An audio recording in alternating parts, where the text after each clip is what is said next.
Know the truth about alcohol and cancer. Get the facts. Visit nyc.gov/alcohol.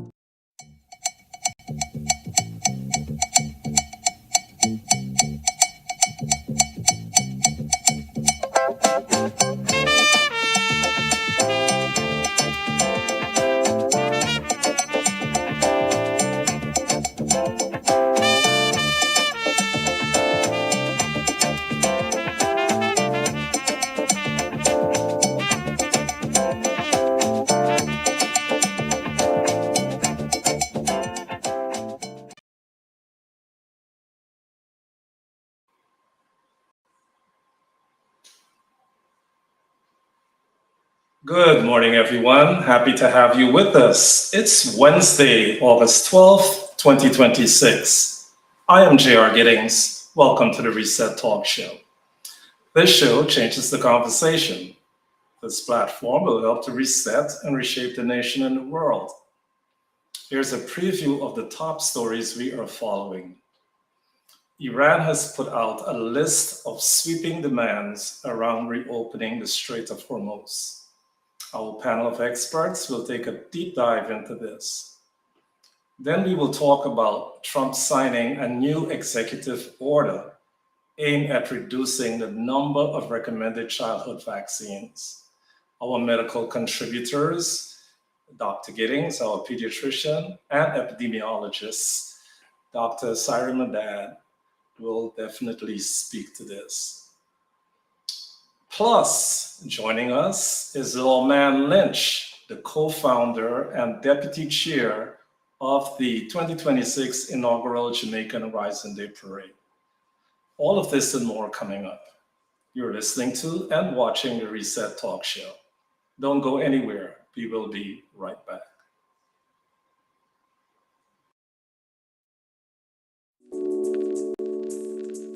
Whatever your audiology needs are, we are here to help. Our full-time staff includes doctors of audiology, graduate student clinicians. We screen for, diagnose, and treat hearing loss in a diverse population of all ages. We work closely with primary care physicians, otolaryngologists, and other healthcare providers to ensure that we are treating the whole person, not just their hearing. When it was time for my baby's vaccinations, I wasn't sure what to do. There was so much conflicting information, I didn't know what was real. But then I found out that since the 90s, childhood vaccines have saved over 1 million lives and prevented more than 500 million illnesses in children. And like me, many parents worry. We all want to do what's best for our babies. So I went to my baby's doctor and I asked a lot of questions. And got the answers I needed. I choose to vaccinate. Ask questions, get answers, vaccinate. Drinking alcohol increases the risk of several types of cancer, including breast, colon, and throat cancer. Drinking less can lower your risk. You deserve to know the truth about alcohol and cancer. Get the facts. Visit nyc.gov/alcohol. Hi, I'm Rabbi Eli Cohen, and I'm excited to introduce you to the new location of the Crown Heights Jewish Community Council Social Service Center. This is where you can continue to get help for seniors with Medicare, Social Security, any problems with screen applications and renewals. We have our health navigator who can provide you with health insurance for your family. We have Medicaid and SNAP applications, of course, and our well-known free business counseling for small businesses. So we're looking forward to greeting you at our new location. We're at the corner of Kingston Avenue and Lefferts Avenue in Brooklyn. Call me, Rabbi Eli Cohen, 718-771-9000, and we're here to serve you.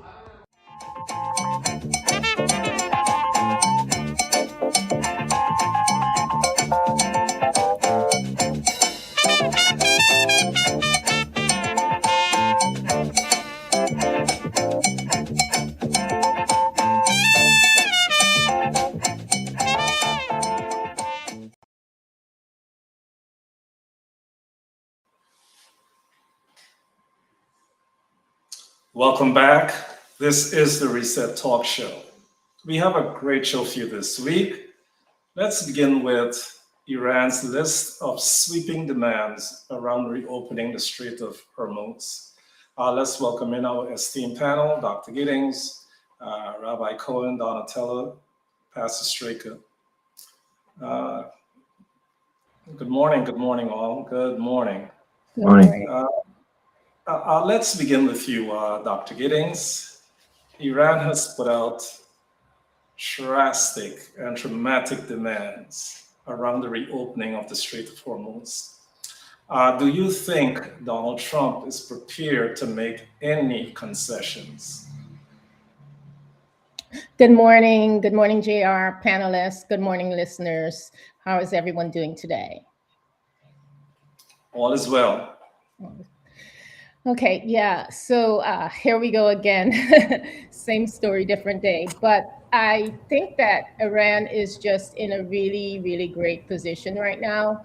And they feel very emboldened because they have control of the Strait of Hormuz. I mean, they're acting like they've got all the cards. And frankly, I do think they do.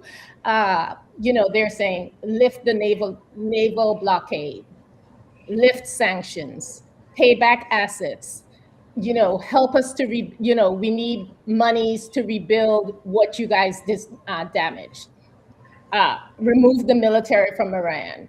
And they want to never be threatened or insulted again. So, I mean, they are acting like parents just disciplining children really right now. And our president just doesn't really know what to do. He wants some way to get out. He wants to make a deal. Him and his administration, they just want to find a way. So he keeps with this circular talk about, they want to talk to us. They want to make a deal. All these various things. His timeline has shifted. He's started from the beginning that, we've won the war to we have a big victory to we're close to having a deal. And it's just, if you say the same thing over and over again, expecting a different outcome, that's literally the definition of insanity. Okay. And that's what's been going on for the past, now we're in the 6th month of this war. And we just don't see any way out. Iran has got the global economy held hostage right now. And they're trying to make money off of the strait. Them and Oman are discussing, fees to have ships go through.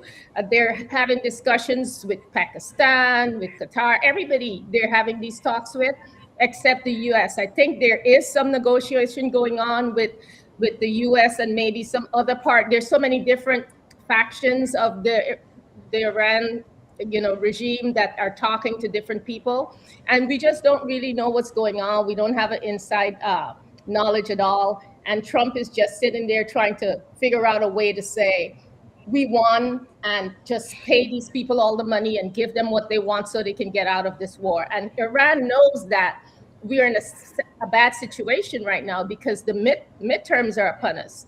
And they know that the president really doesn't want to have this go on with the midterms, with the gas prices, with everything that's going on. I mean, it's been a disaster from the moment he started. It began with the tariffs, now the Iran war. So we're in a very, very bad position right now. Thank you, Dr. Giddings. Audience, if you're just joining us, we're having a conversation about the drastic demands that Iran has put out around the reopening of the Strait of Hormuz. We have our panelists here, Dr. Giddings, Rabbi Cohen, and Donatella, given their impressions. Welcome in, Rabbi Cohen. How are you this morning? Thank God I'm well. Rabbi Cohen, last week, Trump said a deal was imminent. What happened? Well, it's interesting. I think what Dr. Giddings said is correct, that Iran suddenly upped the ante and they are now pressing for even more. So this is the pattern with Iran. Iran is not much better at negotiating than they are at war. So, they've obviously made very little dent in with their war machine, which, their weapons have really proven not to be so effective, except in just causing terror and disruption, but not in actually accomplishing any military victory. So Trump, as you said, was very anxious, but he was encouraging, he was hopeful that we could put together some kind of a deal that will be limited just to two areas. Number one, Iran can never have a nuclear weapon. That's non-negotiable for Trump, but that was the whole purpose of going in the first place. And number two, to put back things as they were with the Strait of Hormuz as far as free and open ship traffic. So it looked like he thought he had it. And as soon as he announced that he's ready for it, suddenly the price changes and the Iranians add a whole bunch of things. But I think that that's going to work against them. I think this is, many people were worried that Trump was going to make a deal that was too soft on Iran. But as soon as Iran hardens themselves like that, they're guaranteeing that there will be no deal. And that's good. Because any deal that would allow Iran to be the major sponsor of terrorism in the world, to be the major disruptor, and so on, is a bad deal. I just want to tell you, I put gas in my car yesterday for the first time in a while, and the price was actually under $4 a gallon. It was $3.95 right on Kingston, right on New York Avenue, at not one of the chip cut rate stations, but a regular mainstream station. So it looks like a lot of things are stabilized. The Gulf is still, yes, Trump has still an economic stranglehold on Iran, but 12 million, 12 million barrels of oil went out of the Gulf last week. Some of them even through the Strait, and some of them, there's new bypass routes that are being found to get around the Strait, and also new, the world is finding different ways to find their oil supply. So actually, the oil is moving in a very positive direction. It's not the issue. The issue is, can we allow the world's bully to get away with it? And I think that the fact that Iran increased the price just made it less likely that they're going to achieve anything, and more likely that Trump is ready for a long term. He doesn't want to say it because he doesn't want to have the economic effect of it, but I think he's been ready for a while, and this week even more, to just a long term economic sanctions and blockade on Iran, and let economy take its course. And I think that's the way we're going to see it go. And I think it's moving in a positive direction. It's hard to know, but that's my general impression. Okay, thank you, Rabbi Cohen. Donatello, do you think the longer this war goes on, the weaker the U.S. becomes and the stronger Iran gets? Good morning, colleagues. Good morning, JR. I think that's a very interesting question, because no American is going to sit and acknowledge globally that we are becoming weakened. I think that goes against our faith in our country, even though I have problems with our current sitting president and decisions he makes. He's still my president. But I have to agree with a lot of the points that Dr. Giddings and Rabbi Cohen stated.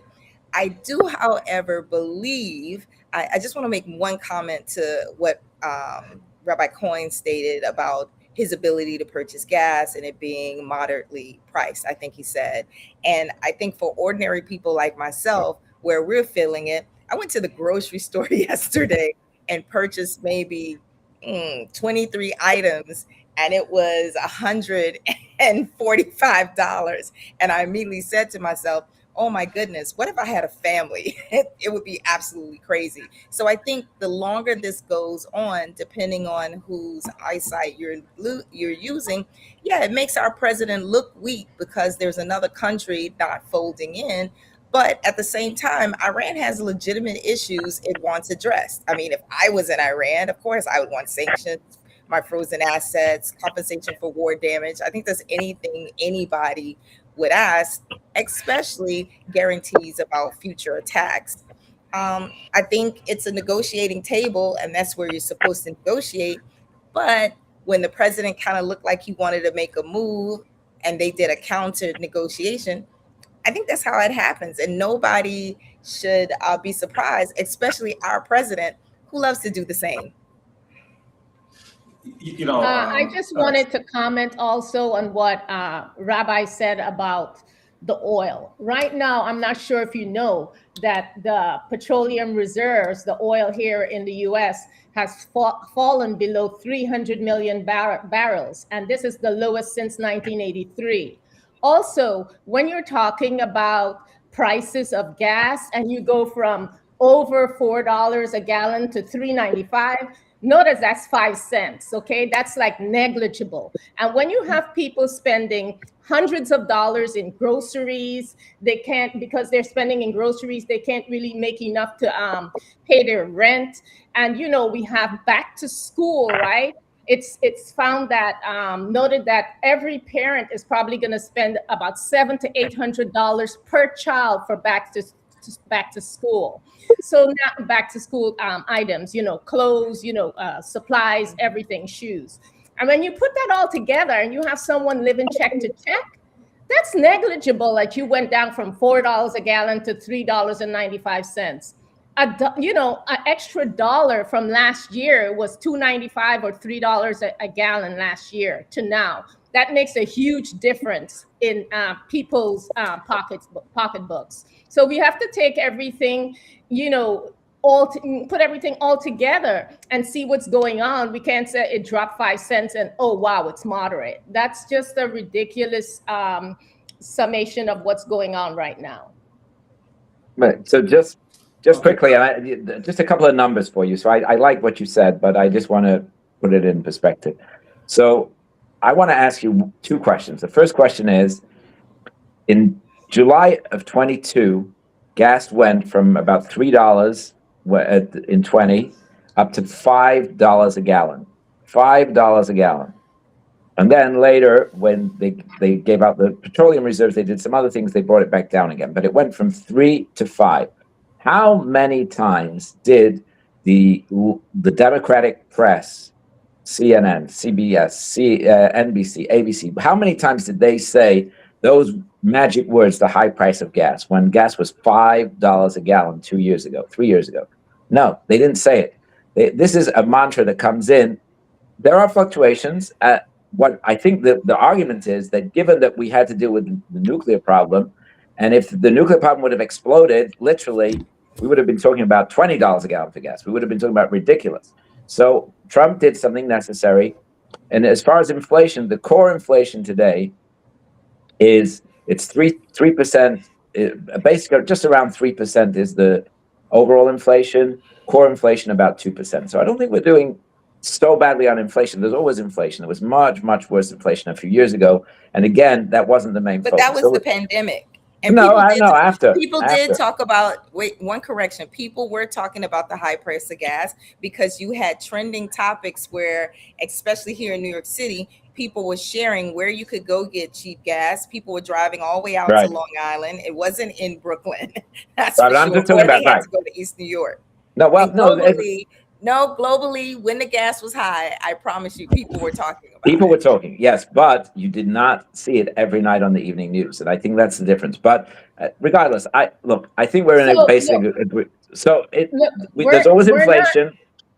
There's always inflation, and moderate inflation is expected. Extremely high inflation we had. You're right. It wasn't COVID that gave us inflation, though.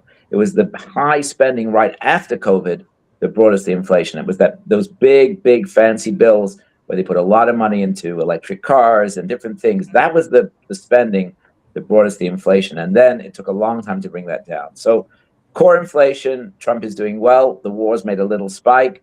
I think that spike is going to level up. No, it's a spike, but it's not a crazy spike. And I think we're going to see it. I think it's not crazy depending on your pocket. No, my pocket is the same as your pocket, Donatella. Let's be honest. No, I'm a working person. I'm, salary. I'm not working. Oh, you're not working right now. I'm one of those African American women who's struggling to find employment thanks to our president. Okay. Let me make one point also. You said we don't have to worry about the nuclear thing. We didn't have to worry about the nuclear thing to begin with, right? Obama had that under wraps. As I said, 2018, we abandoned it. But we're not even discussing nuclear right now. What we're discussing is the opening of the strait. We're at forget nuclear. Can we just get the Strait open? So that's what we're negotiating right now, is the Strait. Nuclear hasn't even, been a part of it. It hasn't been since Obama, made that deal. And now he said he wanted regime change, nuclear this, all this other stuff. Regime has worsened because the younger person is Ayatollah is in charge, so it's a worse regime. So he made things worse. It went from okay to really worse. Okay, right now we're even talking nuclear. We can't even get the Strait open. And by the way, the Strait was open before this war began, and he was told by General Kane this would happen, and he did not listen. And then he was crying afterwards, talking about, why did this happen? How can we get out of it? And now everybody knows we don't have munitions, the interceptors. So we're in a worse off position because now our military munitions have decreased. I think it's about half right now. It takes a long time to replenish. He's having infighting with Hexet. We haven't even heard from Hexet in a while, right? What happened to him? They had a fight about the munitions, etc. So now Iran knows about that, and that's why they're more emboldened and they have all these demands. So that's what's going on right now. We're not even discussing nuclear, regime change, anything. We're back to trying to get that memorandum, that MOU, Memorandum of Understanding, done. So we're in a worse position. Now we're trying to get the Strait open, which was open prior to the war. So what exactly did he do? He made things worse. Dr. Giddings, Rabbi Cohen, and Donatello, we're 5.5 months into this war. This is why I'm asking the question, okay, the longer this war prolongs, is the US becoming weaker and Iran becoming stronger? I mean, listen to one of the demands here, okay? And you tell me. Iran says the Strait will remain closed unless the US corrects its behavior. I mean, when you hear that, okay, what does that tell you? Who has the power here? Should I ask that question again? Yeah, no, absolutely. Wait. I don't know if it shows they have power, but I think what we're seeing happening is they feel more empowered, right? So we have a word in the Jewish language. It's chutzpah, which became part of the English language. That's everybody's language. I didn't know that was Jewish. No, they borrowed it from Yiddish. But anyway, Okay. So and I agree with you, Donatella. So they are definitely. But the fact that they're upping the demands is actually good, because it's taking the mask off and it's letting us know what always happened. This is what happened in the past, and this is what's happening now, and this is really the difference between them. When they had negotiations in the past, so there would be two sides, there would be some kind of skirmish or some kind of interaction that happened. There was sort of a resolution. Somebody felt they had the upper hand, somebody felt the lower hand. And then bit by bit, after the war was over, Iran would, or the Iranian proxies would gradually increase and squeeze the last little bit out of their demands to get something that was unreasonable. What's happening here is the other way around. Trump understands that the power of negotiation is when you have the iron fist behind the glove to back it up. And as much as you could say, do we have munitions? We can always make munitions. It'll take a little time.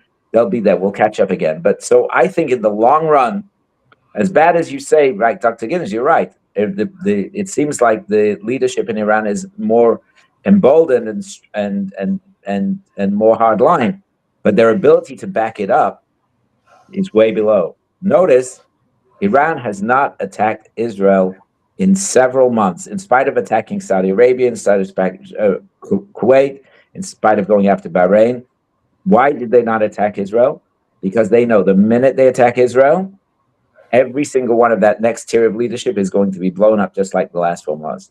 So we're going to come to Netanyahu in a minute, okay? No, but I'm just saying in terms of the strength of Iran. Iran is not, don't let them fool you. America is in a very strong position right now. Iran is in an extremely weak position right now. And I think that time is on America's side. The only hope. Why can't we stop the war? So Rabbi, we're talking about strength here, right? Yeah, strength. I'm talking about strength. So the fact you make strong demands doesn't Look what do was just anything. reported, Rabbi. Look what was just reported in the news, right? Right. Trump had to hide in a catering cart, okay, after leaving NATO a month ago. All right. What kind of power is that? How scared does Iran have our country, whereas our president is threatened? And I guess what? This is what he has to do. He has to hide in a catering car, He's go from Air cowardly. Force One to another plane, and you're I think it saying was a that brilliant move. I think it was a great move. It was a brilliant move because remember, when that plane is taking off, the first couple of minutes in the air, when it takes off from the airport, it's going very slow. It's very heavy. It's a sitting target. And if they had an intelligence report that that plane was going to be shot, it's one shoulder carried missile. You never know what could happen. It was very smart for them to do a little avoidance technique. Remember, this is now the old Air Force One. This is not even the new one that they said doesn't have the missile defense capability.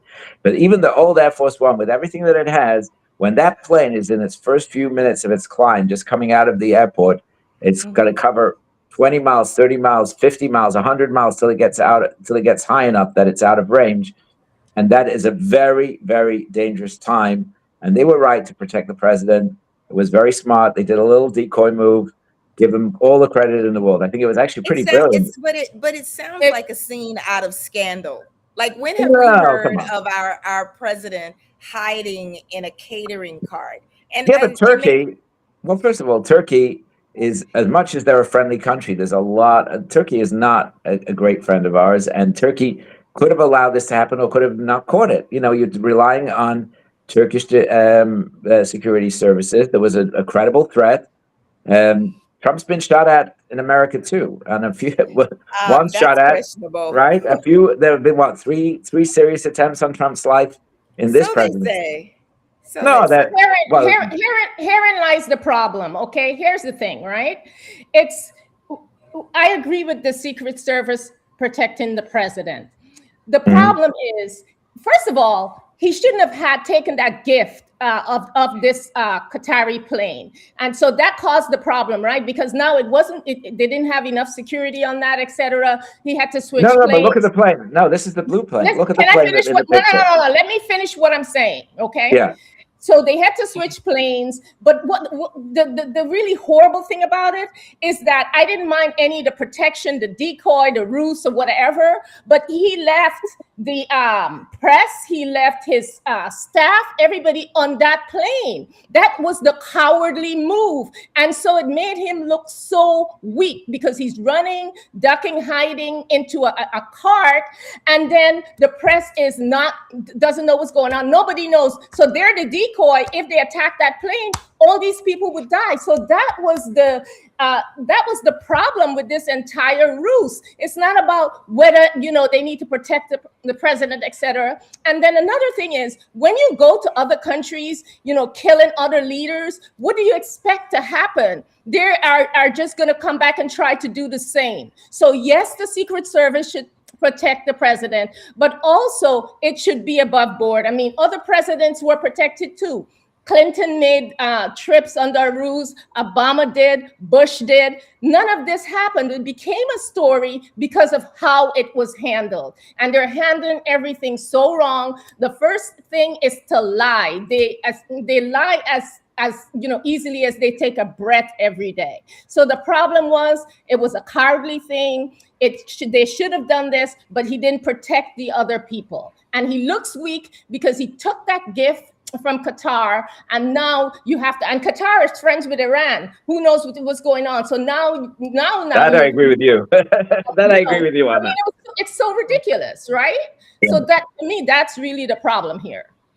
Well, I think well said. I mean, Dr. Giddings. So yes, Qatar is a friend of Iran, and I would not have taken that plane. But remember, the story in Turkey was that he flew in with the red and white plane, which was the new plane from Qatar.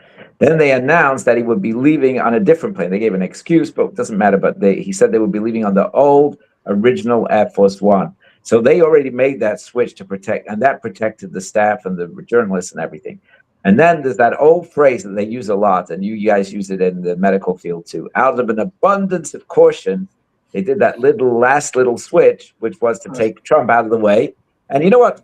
Presidents are, I'm sure that Trump himself would have not done it, but presidents always defer to the Secret Service. Remember when he wanted to do the journalism dinner at 3 a.m. and he wanted to continue it, and the Secret Service said no. Sometimes when the Secret Service tells you, listen, we have to do this for your own good, they give in.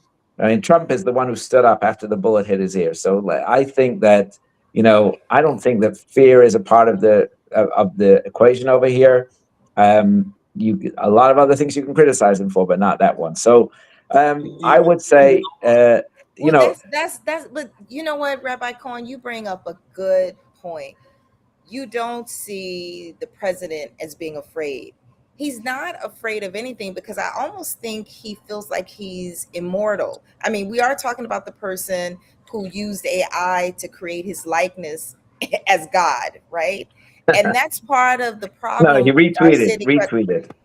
Yeah, whatever. The fact is, maybe his social media person created it because, yes, I don't think he knows how to use Gemini or ChatGPT, to be honest.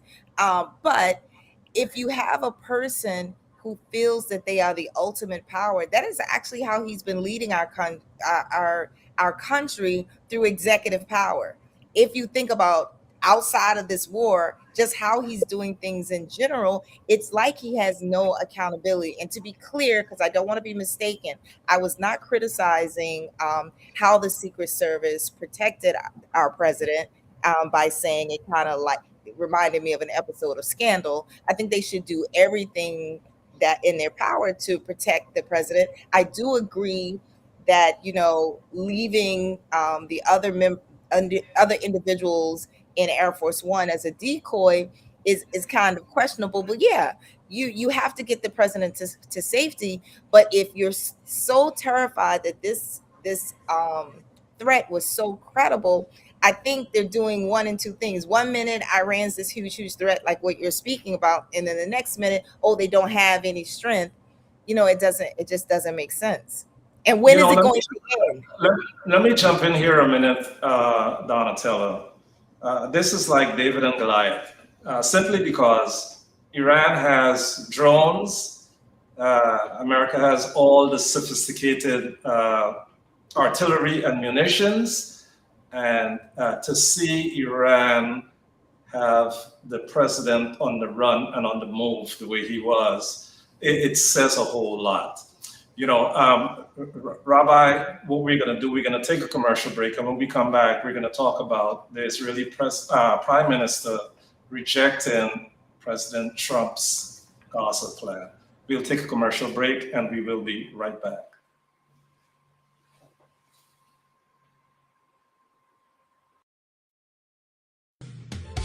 At Roger Victor Archibald Civil Rights and Personal Injury Attorneys, we are family. No matter what the case is, we go fight it. If you're looking for justice, you will get it. Roger will treat you like you is VIP. Come join you with the team. Cause in this love firm we treat you like family. Winning millions for clients since 1991. Family.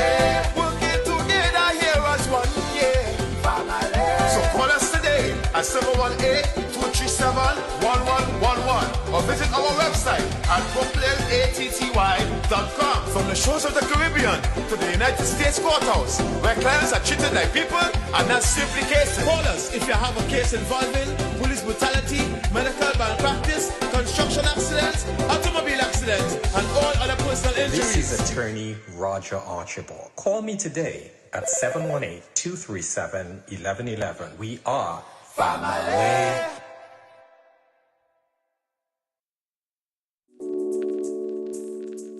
Whatever your audiology needs are, we are here to help.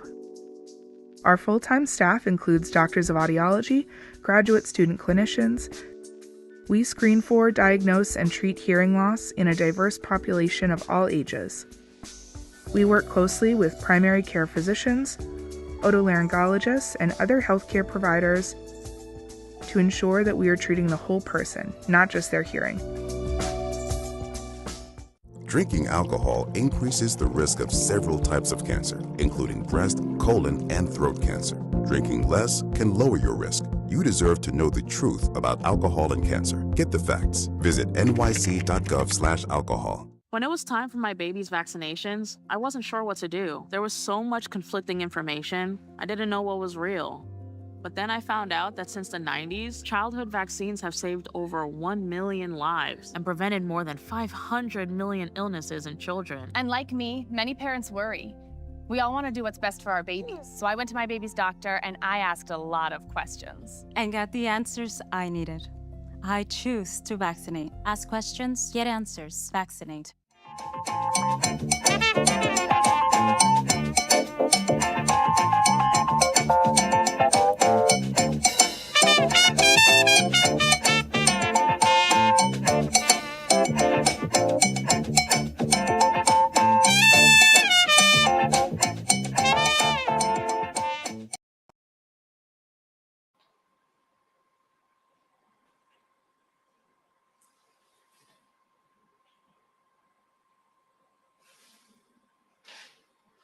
Welcome back. This is the Reset Talk Show. Audience, tell a friend to tell a friend. We are having a great conversation around the war in Iran. There's so much that has happened, and there's so much that we have to speak to. Welcome in Rabbi Cohen, Donatella, and Dr. Giddings.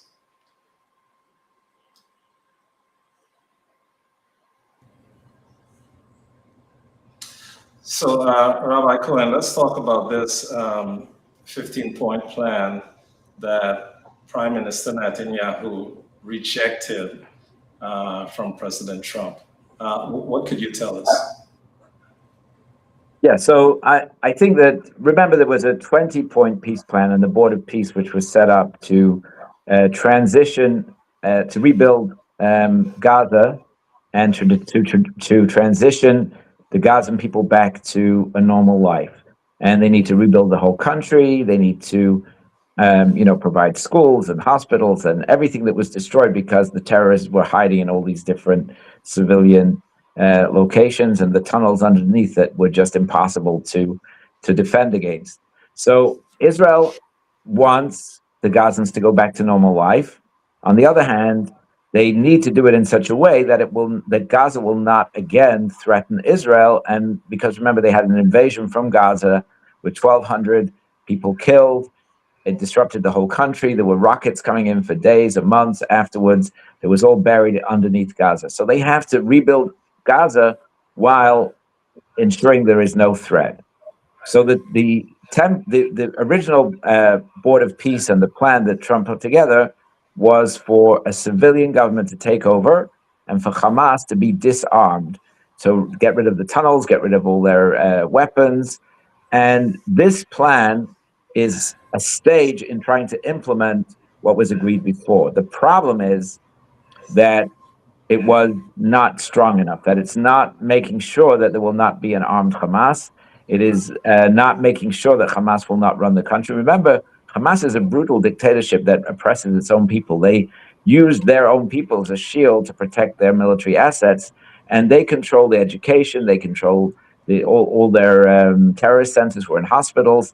They do it in a way that's really endangering the entire people. So Netanyahu said this plan is not good enough. It's going to still leave Hamas in charge, and we need a better plan. So this is a step along the way. It's not the original Gaza plan, which is still in effect, but this is an attempted stage of implementation that Israel never actually agreed to, but this was set up by the Board of Peace with Hamas and a couple of other countries. And Netanyahu said, this is not good enough. Let's go back to the table. Let's get something better to implement, to make Gaza. But on the side, by the way, I just want to add one little point. On the side, Israel has started working with some of the Gazan people and the Board of Peace. There's an area in the south of the Gaza Strip, which is not controlled by Hamas, where they are starting already to rebuild and to set up a civilian government.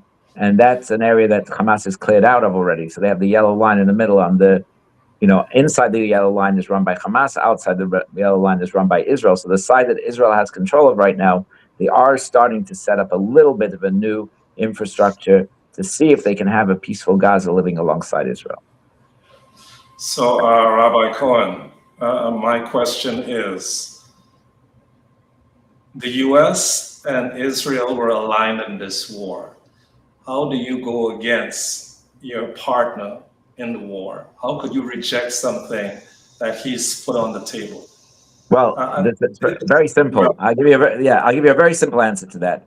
In America and in Israel right now, it's election season. So Netanyahu is looking at the end of his 5-year term. The election date is October 27, and that's only 7 days before the U.S. election on November 3rd. And Trump is looking at an election too. So Trump, and one of the things that people have accused them of is that either Israel controls America or America controls Israel. So the most important thing that Netanyahu needs to tell his people is he's not the 51st state of the United States. We're allies, we work together, we help each other, but neither side is dependent on the other. And that's what you're seeing over here. By Israel saying no to this plan, that is telling his people, don't worry, we are not run by America, we are our own people, we can do it. And Trump understands this, and I don't think he's going to give any pushback. I haven't seen any pushback so far on that. So and remember, they were just together in Washington, and it was a very secret meeting. But it was I think from all accounts, I didn't hear any leaks of any negative in that meeting. It sounds like it was still a pretty positive meeting. There were a lot of people in the room, and we haven't heard of any leaks of any negativity from that meeting. So it sounds like they're on a good track together still. This is just part of, the posturing that goes on, and hope for a good result. Okay, Rabbi Cohen, I think the American citizens are looking at it a little bit different. It looks like there is a pushback between Israel and the United States, and of course, America is so up in arms with our president about this war, and now it looks like he is trying to pull back. So, when you see through the lens of the American citizens, that's what we see here. Let me also add. Go ahead.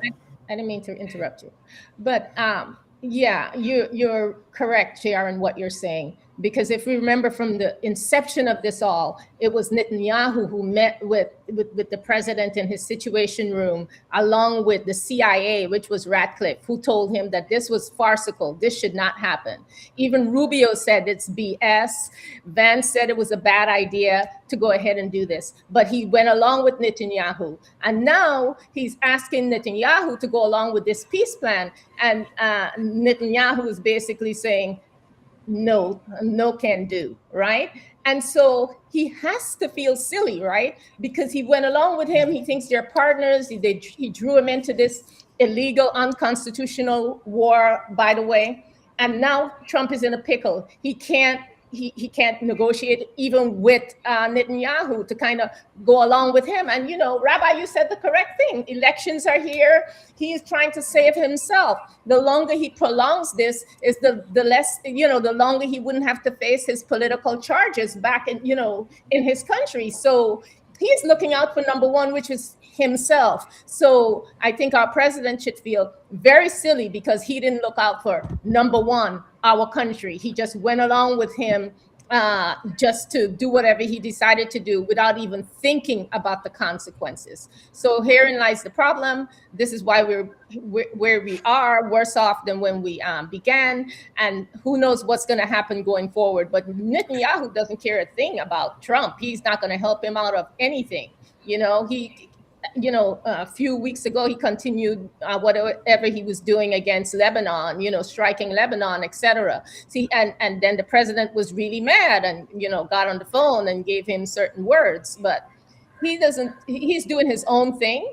And he got our president to do what he wanted, and he got what he wanted. And so now he's continuing along his own path, along whatever, strategy he has to make put himself in a better position. Okay, Thank you, Dr. Giddings. There are so many things happening all at one time. Okay, now let's talk about this new EO that Trump just signed off on. Okay, Trump signs a new executive order aimed at reducing the number of recommended childhood vaccines against 11 diseases, down from 18.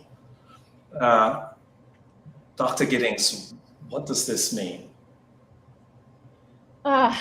It's something that they had recommended last year, okay? Because I think RFK Jr. was also trying to align us with another country, Denmark, and to sort of copy their immunization schedule.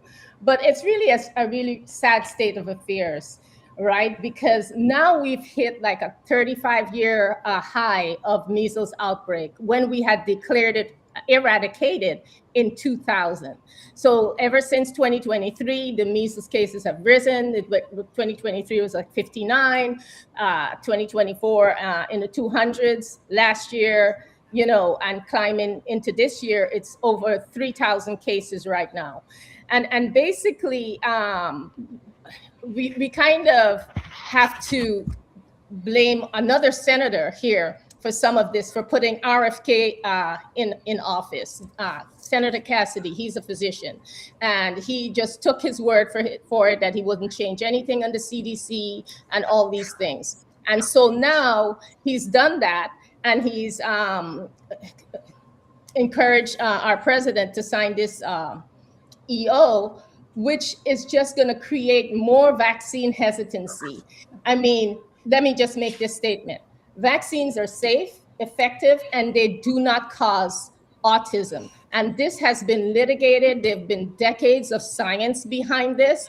And so, as RFK Jr. said, don't listen to him. He doesn't have a medical degree, he doesn't have a science degree, and neither does our president. He really is not in the position, nor does he have the expertise to make such statements.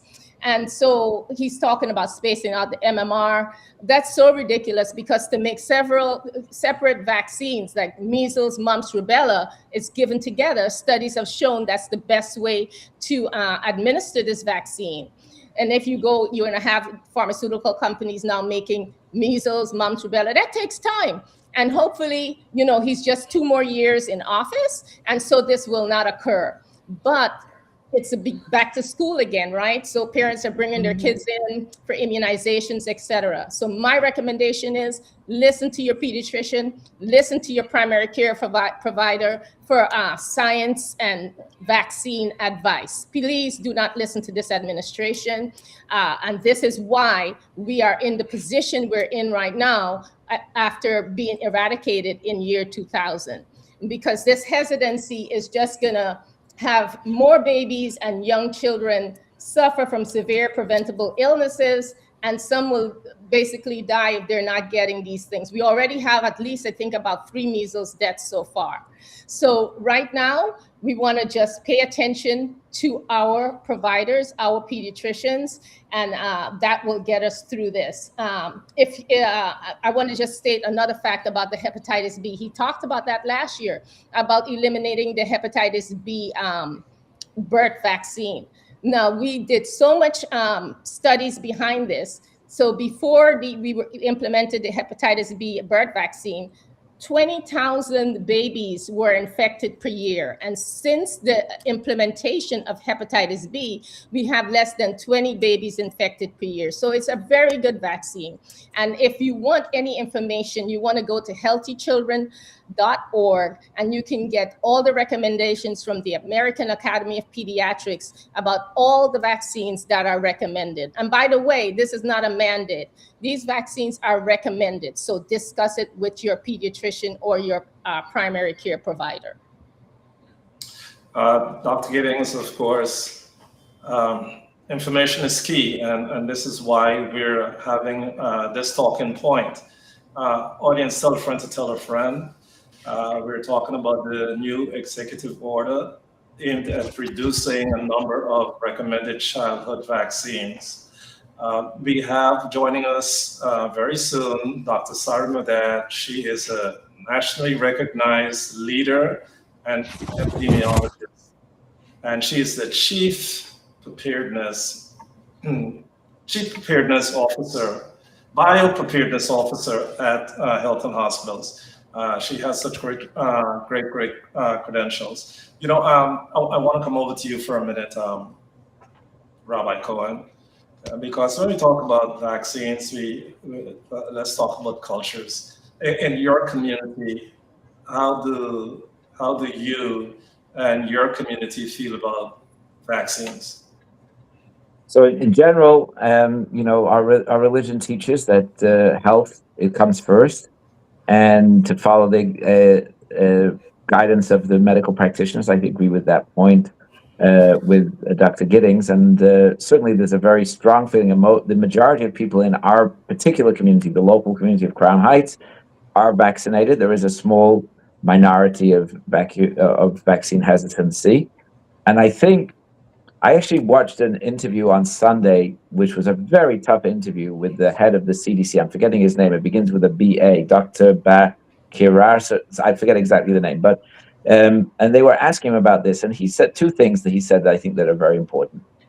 And one is that a lot of these increase in the measles, which Dr. Giddings spoke about, remember that in 2020 and 2021, children did not go to school. So a lot of the measles vaccines were missed, and there's a worldwide outbreak of measles that's come out of that. So it's not because of any messaging that it's more because of the circumstances of the COVID-19 and the disruptions to schooling, that a lot of school-age children were not vaccinated for measles, mumps, rubella. I think it is good. I don't have no opinion. I don't know whether to separate or have it together. Just follow my doctor on that one. But the other issue of messaging is this. It's coming out, and it's coming out more and more now. Senator Grassley had a hearing, and others. The balance between politics and medicine. Unfortunately, during the pandemic, there was a politically correct way of looking at medicine, and even medical practitioners who disagreed with the consensus were silenced, had their papers taken down from online. There was a lot of effort to silence even independent medical voices. And this has damaged the credibility of the medical profession. And that's why you're seeing more hesitancy, not because any political person is messaging, do this or don't do that, but because the way that COVID vaccine was handled undermined the credibility of the medical profession. It was not done correctly. The problems with some of the COVID vaccines were hidden. The relevance of natural immunity, people had already been sick and were forced to get the vaccine anyway. People didn't like that. The idea that grown people and children were thrown out of school because of not vaccinating. Some people have religious reasons, like Seventh-day Adventists and others, that they don't want it. And because all of that was done in a way that was completely not scientific, was completely political, and that has hurt the credibility of the medical profession. When doctors become politicians, bad. Doctors should stay as doctors, politicians should stay as politicians. And by the way, they're saying the other way around. And I think that some of Trump's comments during that signing ceremony were a little bit confusing too. When politicians should not be, yes, confusing. Politicians should not be doctors, and doctors should not pretend to be politicians. And if we stay in our lane, I think we'll all do much better. Well, Rabbi, according to my research, every major medical organization is on the same page when it comes to vaccines. Is that correct, Dr. Giddings? It's absolutely correct. And, some of what Rabbi is saying is true. During the COVID, we had a decrease in our kids becoming immunized, but also that's not the only thing. Ever since that, we've had all these conspiracy theories, all these vaccine hesitant people, your vaccine critics, like the health and the health secretary, Robert F. K. Jr. He's the one coming out talking about, just changing the childhood vaccine schedule. I mean, what does that implement? He's talking about, take more vitamin A. That will help and prevent measles. All of these things are affecting, and so people are stopping and thinking and being hesitant about getting their vaccines. So all of that has impacted, and everybody is against this right now. The AAP, everybody, American Medical Association, infectious diseases, everyone is against changing the vaccine schedule. And that's what we're talking about. We're talking about that order that the president just put out to change the schedule.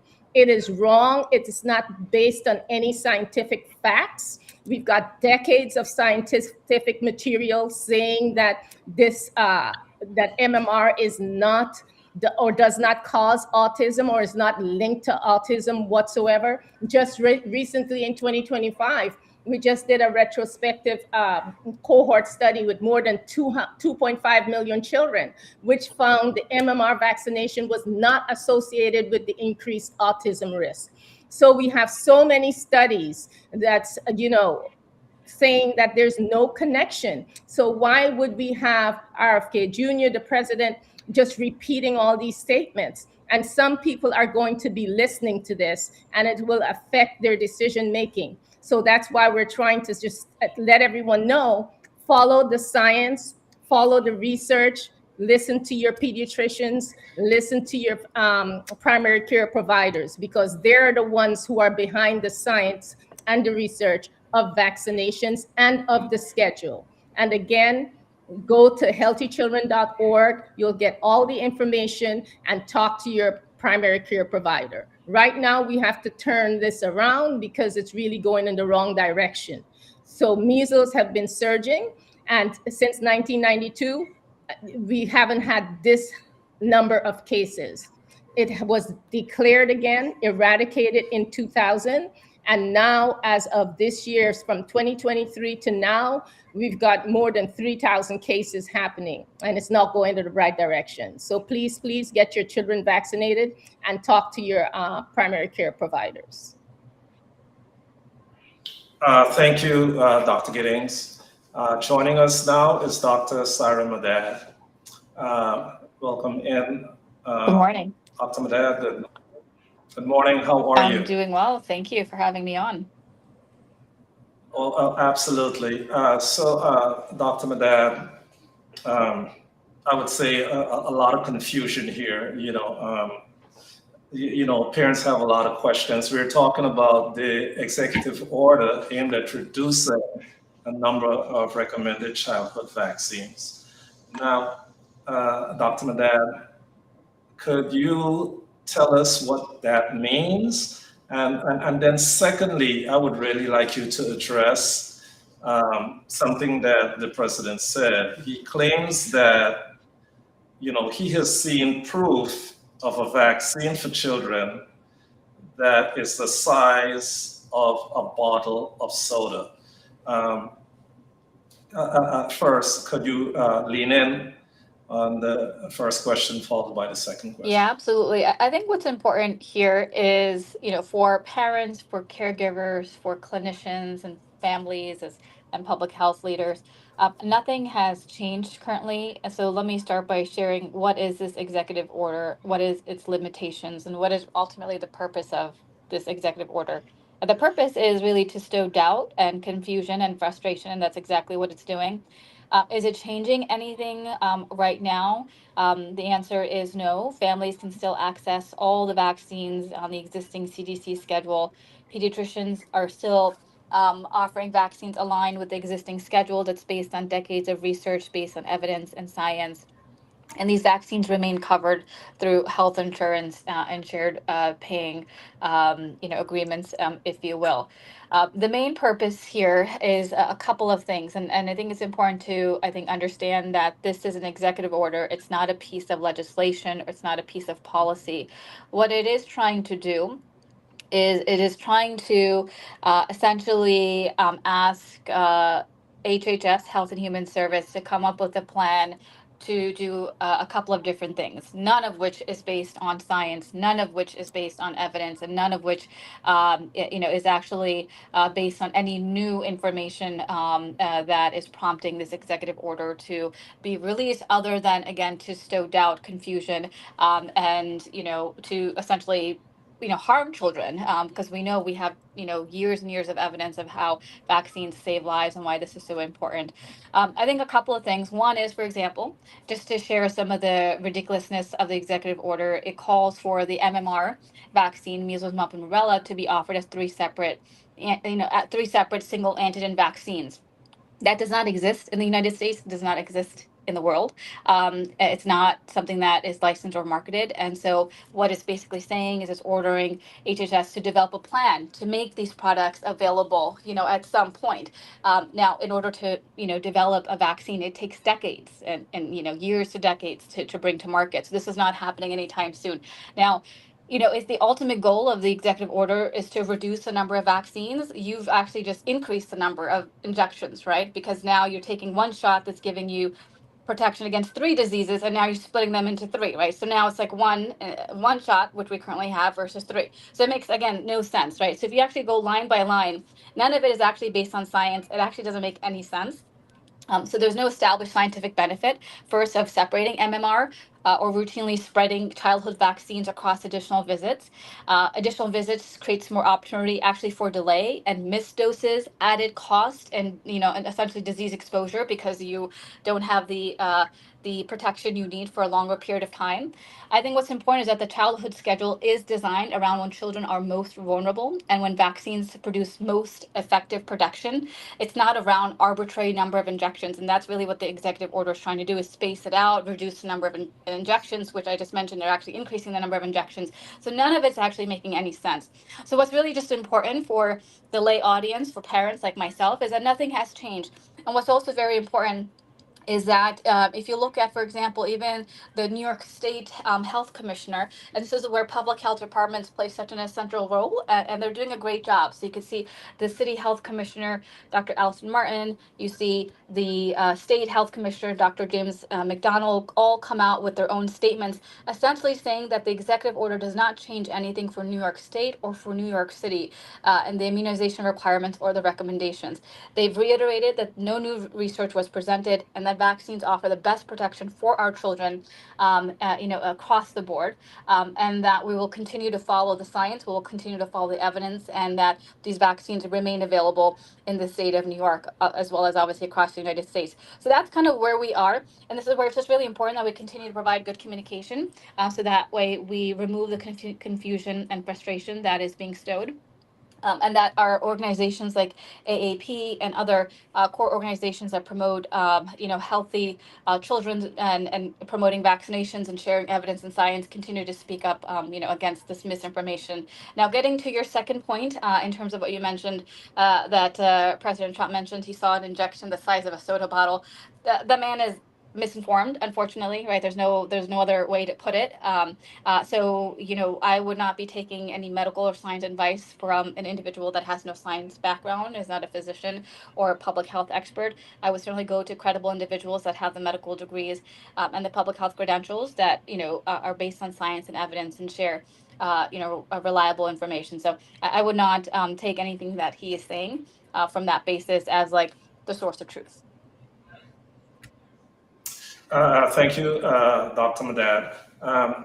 This recommendation, this EO, when does it go into effect? So essentially, it tells HHS that you have 90 days to come up with a plan to, share how, HHS is going to split the MMR vaccine into 3 and a bunch of other specific recommendations it made. So that's really what it is. It's asking its own agencies to come up with a plan to execute what the president is saying. Almost none of it is actually feasible.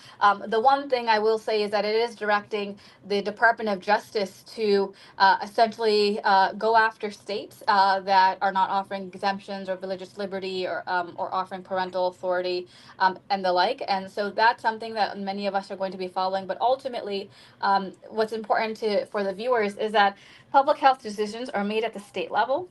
And so this is not changing in individual state school entry requirements at the moment. And so as DOJ continues to pursue any potential legal action, states are going to see what the best course of action is. But again, this is something that is not being implemented, right away.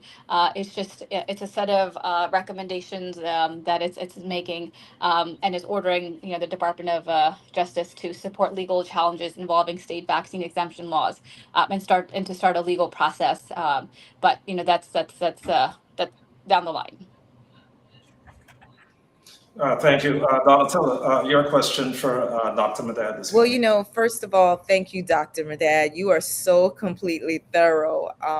The one question I wanted to ask was around the federal recommendations and specifying that the state level has the final authority, which means they're more than likely going to come after us in New York. So I guess my alternative question would be for a parent who finds themselves in a situation based on these recommendations, what are your suggestions for them in order to do the best things for their children as it comes to the vaccination? Absolutely. As a parent and as a mom of four, right, my kids' health and well-being is the number one priority for me as well as for every parent out there. And we all want to do what's best for our children. Vaccines, we know, are the best thing that saves lives. It helps prevent illness, it helps prevent disease, severe illness, hospitalization, and deaths. And we still continue to see a number of these vaccine preventable diseases, spreading across this nation, even though we have safe and effective medical countermeasures for them.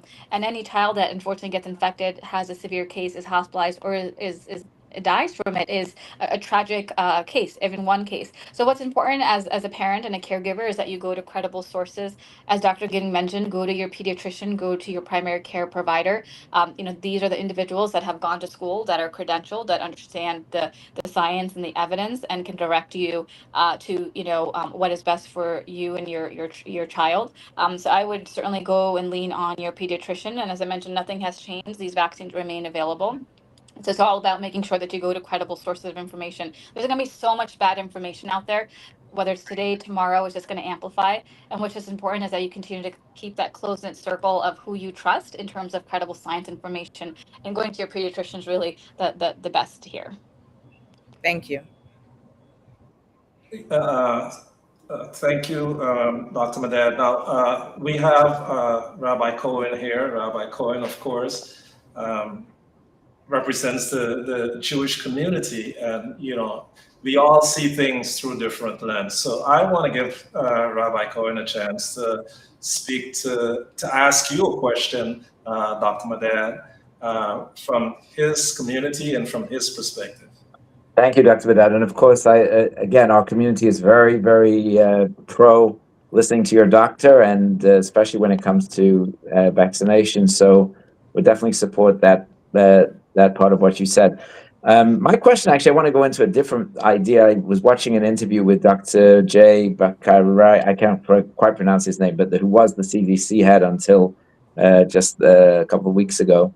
And he mentioned, and also RFK mentioned, putting aside the question of the role of vaccination in it, but we do see in some parts of the Orthodox community in Brooklyn massive numbers of autistic children, and autism does seem to be an epidemic.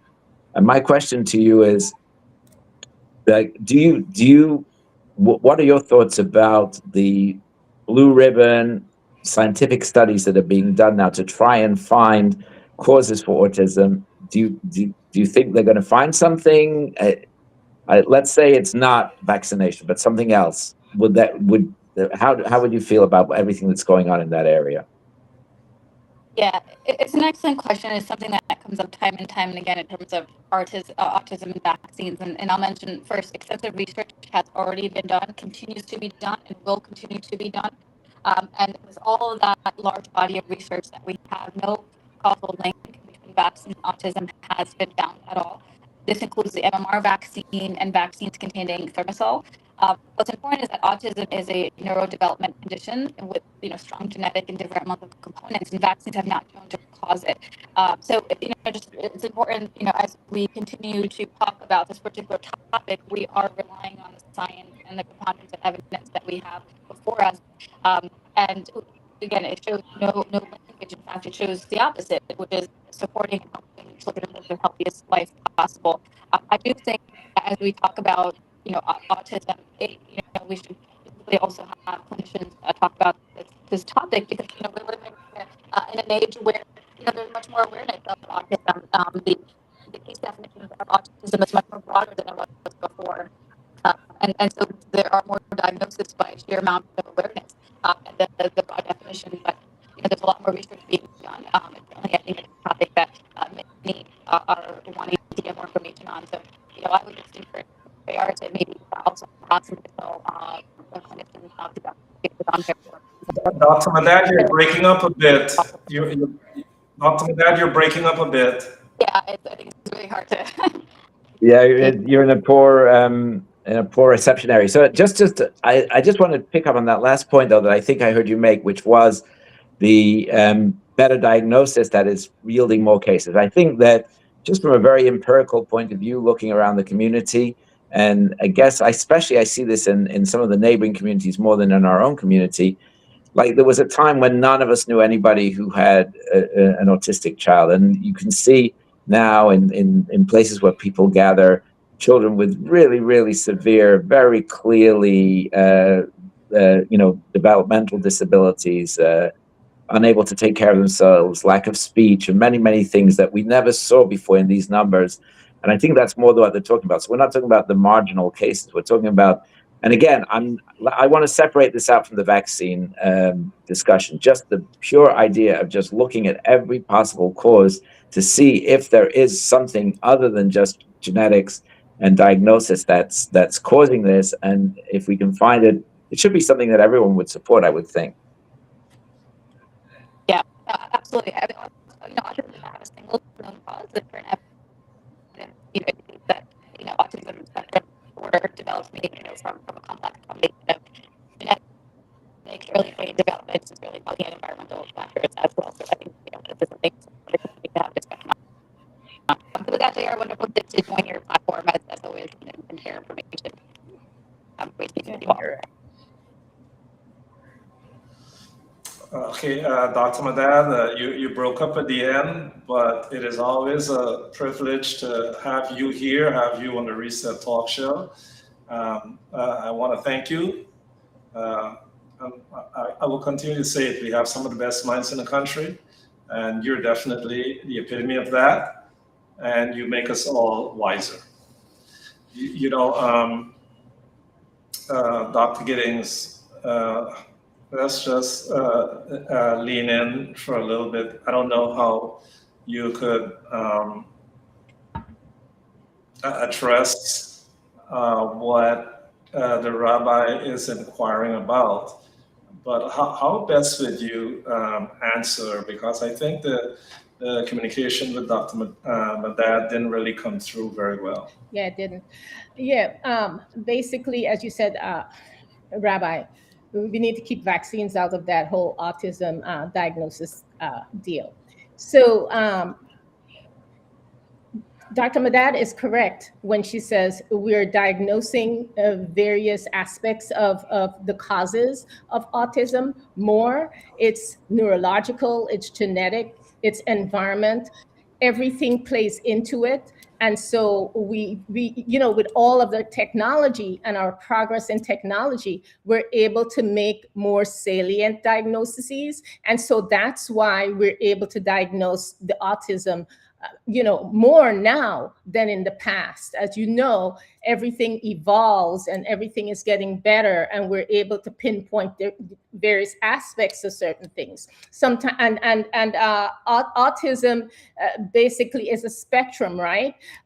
It goes from mild to severe, and so we weren't even you know, doing the whole spectrum of the disease. When we were diagnosing, we were saying this is a speech problem, right? This is a behavior problem, this is this, and this is that. So now it's a whole spectrum. We have more evaluation going on. We've gotten better at dealing with some of these things. We have more programs to address it. And so that's why it's become so prevalent right now, and you're seeing all of this happening. We weren't diagnosing it correctly in the past. Everyone was being put in special ed or this or that. So we've become more acute in diagnosing what's going on with the children these days. And that's why you see that everything is kind of coming under that spectrum autism diagnosis. Rabbi Cohen, I think Dr. Giddings was able to break it down a little bit. Like I said, we have some of the best minds here, and we'll be able to disseminate any challenge, any concern for you, for our community, for any community. Donatella, I don't want to leave you out of this before we go to the next segment. When you sit in your seat and you look at different communities like the Jewish community, what are your thoughts as far as pushback or their medical insight?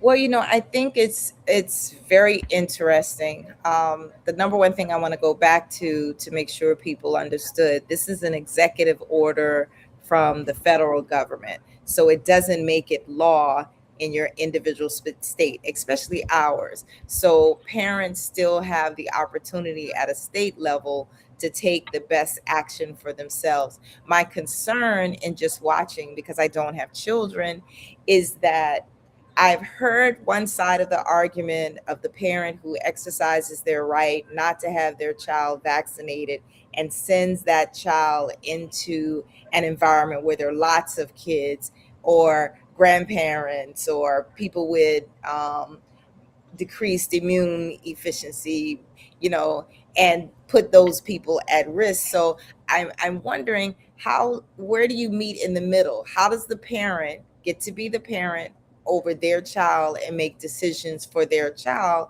without putting the rest of the community at risk? On the other hand, I was born in a time where as a kid, I don't remember having a choice. And I remember my parents, I've gone to the doctor, I have that vaccination where the mark is on my shoulder. And quite recently, from an adult perspective, been in environments where it was recommended you have to have certain vaccinations when you're around large amounts of people, like pneumonia, Hep B. What's the other one? Starts with an R, I think. I can't remember what the vaccination was, but I think if we require them for our adults, I think we should stay maybe with the 18 as opposed to reducing it to 11, because I'm still trying to understand how are so many people getting measles. I did hear the fact that we were shut down during the pandemic and a lot of people missed their measles shots. But I would have imagined once the world opened back up, wouldn't those parents have taken the children to get those shots after the fact? Maybe that's something Dr. Giddings could speak to. No, well, if you listen to Dr. Madad, the number one thing that I heard from her is misinformation and disinformation. Because everything or anything that's negative travels faster than anything that's positive. So I think that's part of the challenge. Dr. Giddings, I'll have you finish up this segment before we take our commercial break. Yeah, so what happened was because of the pandemic, right? Kids weren't getting vaccinated, like you said. So what happened was it declined the percentage of vaccinations being offered to kindergartners per se, because measles it's most likely spread. Children are most likely infected by the measles virus, right? And so looking at if you drop the percentage of herd immunity from 95% to 92.5%, which is what occurred, that's when you're going to have, outbreaks of measles. So basically, we dropped the herd immunity because of the pandemic and kids not being infected, not being immunized. And so that's what happened that caused the measles to then resurge again. And then again, as Dr. Madad said, the misinformation, the disinformation, the whole vaccine, conspiracy theories, and made a lot of parents hesitant. So they didn't get their kids immunized after the fact.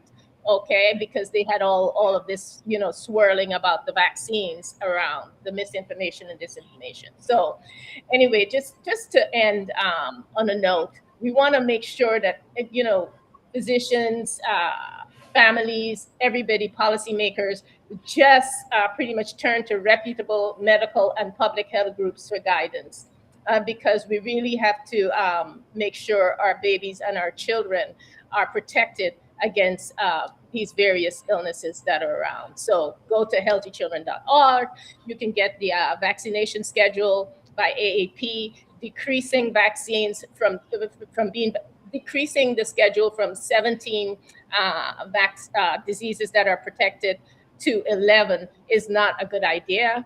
And we will cause more illnesses out there: hepatitis B, hepatitis A, chickenpox, measles, mumps, rubella, all of that. So we really need to protect not only your children, but as you protect your children, you protect everyone in school, the community, and your families. Thank you, Dr. Giddings. I mean, this segment was so important, talking about where we are in this country and all the things that are happening all at once. And look at the talking points this morning. We spoke about Iran and their position and their demands. Then we went to, of course, Netanyahu now rejecting a 15-point Gaza plan from President Trump. And here we are with a third talking point about this EO, aimed at reducing recommended childhood vaccines. I think it's important. I think it's pivotal that we address all of these points. And secondly, you could always replay this show to get the information, tell a friend to tell a friend. And how you can do that, you could go to our YouTube channel, which is the Reset Talk Show NY on YouTube. And this information is there. We're going to take a commercial break. And when we come back, we're coming back with the inaugural Jamaica Day parade. We have, of course, the deputy chair and Lawman Lynch. And he's going to be able to share a lot of information with us about the success of that event. We will take a commercial break and we will be right back.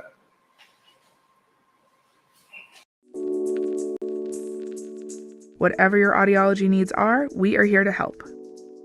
Our full-time staff includes doctors of audiology, graduate student clinicians. We screen for, diagnose, and treat hearing loss in a diverse population of all ages.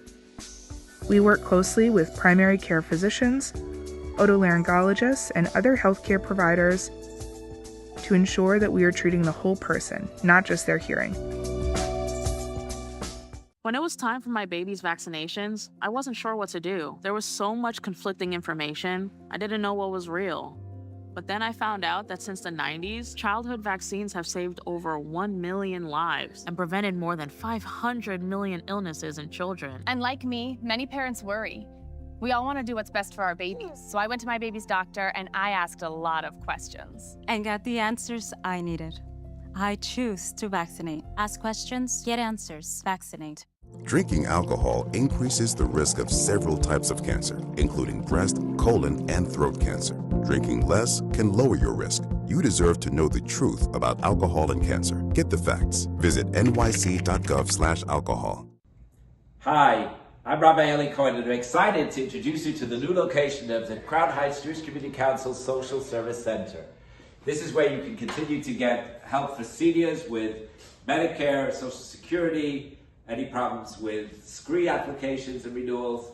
We have our health navigator who can provide you with health insurance for your family. We have Medicaid and SNAP applications, of course, and our well-known free business counseling for small businesses. So we're looking forward to greeting you at our new location. We're at the corner of Kingston Avenue and Lefferts Avenue in Brooklyn.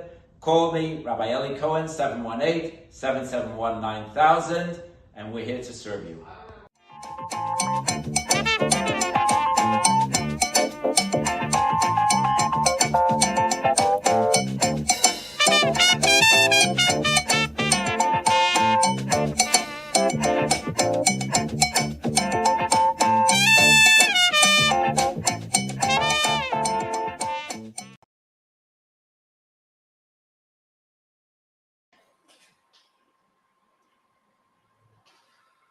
Welcome back, welcome back. Welcome to the second hour of the Reset Talk Show. Normally we go across the world to Guyana, South America to get updates from what's going on in Guyana. I was just informed that Nigel London will try to join us, but right now he's having some internet challenges. But right now we're being joined by Lawman Lynch, the co-founder and the deputy chair of the 2026 inaugural Jamaica Rising Day Parade. Welcome in, Lawman. How are you? Thank you so much. Thank you for having me. I'm doing amazing. Thank you so much. And good morning to your viewers. Good morning to your listeners, JR, and your entire team. Well, thank you.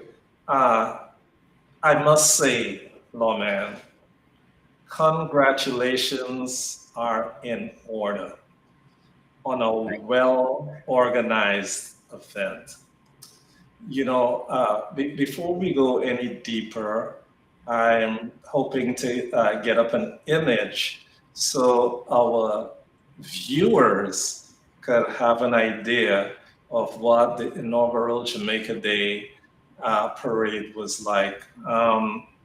I'm sure the image will go up soon. But where I want to start, Lawman, is in the first year your organization was able to attract thousands of people to attend this event.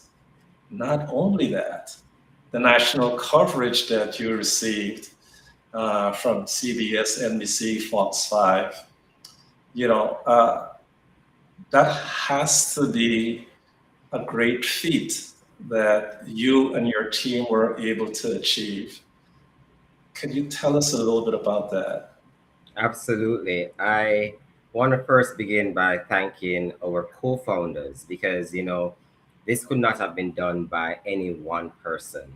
So I want to acknowledge Dr. Bill Tingling, Dr. Karen Dunkley, Claudette Powell, Dr. Ione Pierce, Dr. Donovan Longmore, Dr. Robert Clark. They all served, we all served as co-founders of this fantastic event.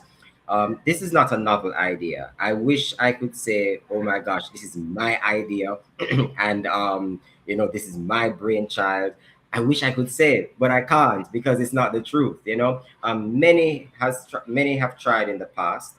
Since I moved to the United States, I've been hearing of individuals wanting to do a Jamaica Day parade. Pre-COVID, we did get a team together. We started the plan and it didn't work out. Post-COVID, we met again. It didn't work out. But this time around, Dr. Bill Tingling said that he had the money, he had the resources. And we started a campaign to really get it going. Up to, let's say, 4 weeks ago, JR, in our minds, if 1,000 people showed up, would have considered it a huge success. So I was really expecting 1,000 people. But then around about 2 weeks ago, the energy shifted. There was just a groundswell. We had support from individuals like Michael Marabout, who's Haitian, by the way, and a very popular entertainment show in Jamaica called On Stage, and they featured the idea that this is going to happen, and then it just snowballed, and then out of nowhere. And I wouldn't even say out of nowhere. I think it's through prayer and the hard work of the team and just putting systems in place, working with city officials, city agencies, particularly the NYPD. We really got it going. By Friday night, we were saying yes. At minimum, 5,000 people will show up. So we were so happy for the tremendous support that we received on Saturday. Norman, could you give us numbers? Normally, the NYPD would be able to give numbers. It looked like it was well past my eye. It looked like it was well past 30,000 to 50,000 people that were out there.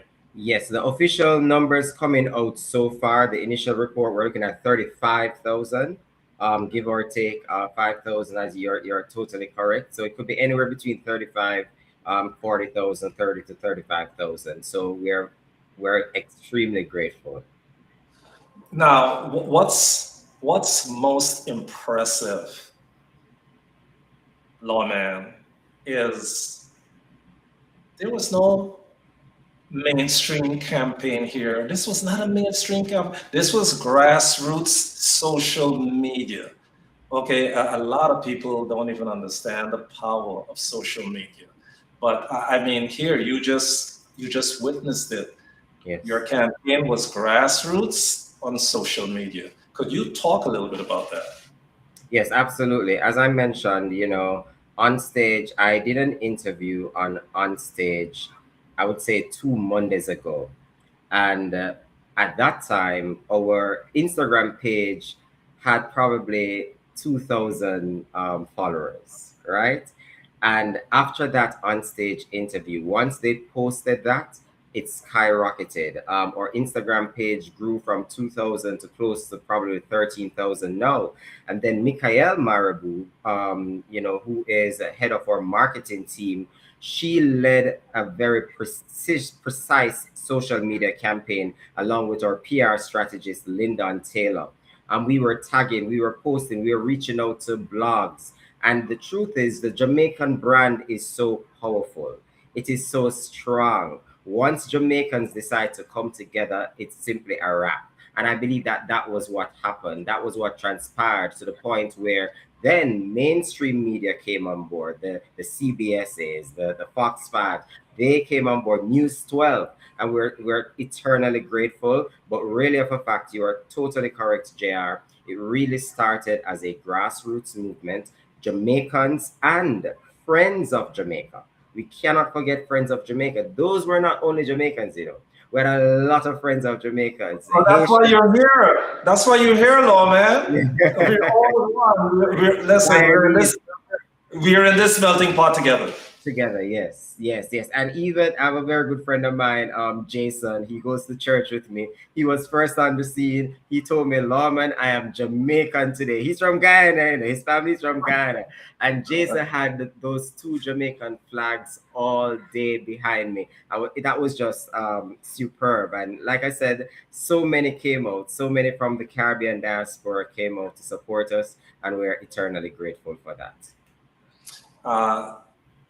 Do we have a video of the event that we could play? If we could, just roll it for us if it's there. But Lawman, could you imagine what next year is going to be like? Talking about sponsorship, talking about coverage. How excited are you about that? I'm so excited, but for me, before I get to the coverage and the sponsorship, it is critical that we speak about the national pride. Jamaicans and Caribbean nationals, we have contributed significantly to the cultural landscape here in New York, particularly in Brooklyn. Right? just to see so many Jamaican flags, especially one in particular by Jamaican Superman. He's out in Jersey, but he came to New York with that huge flag. That flag must have been like a 10 by 12 flag. And just to see that imagery, just to be on top of one of those trucks and to see the sea or the ocean of black, green, and gold was just tremendous. And I believe that sponsors are looking at that. Brand ambassadors are looking at that.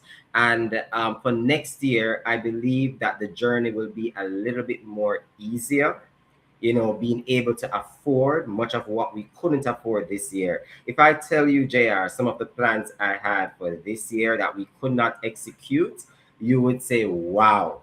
And hopefully we'll be able, with God's help, with our sponsors' help, with the support of individuals like yourself. And I do apologize, JR, I am so apologetic for not being on your program prior to the event.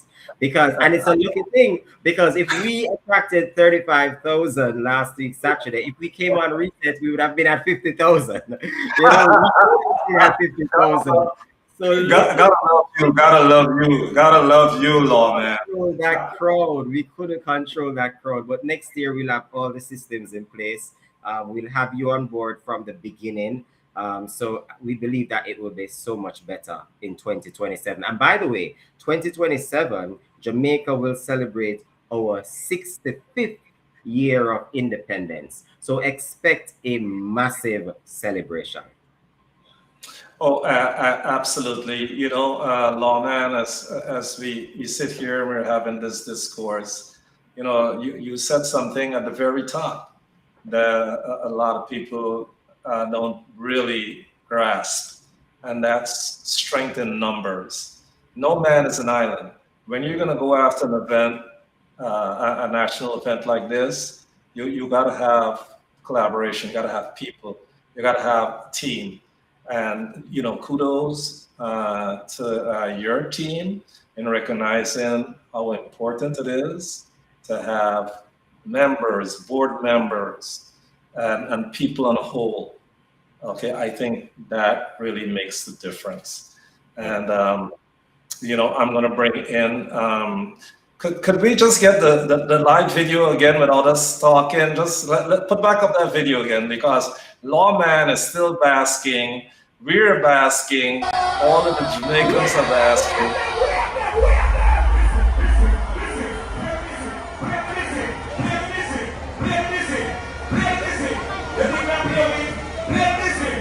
Spector and Associates is one of the proud sponsors of the Jamaica Independence.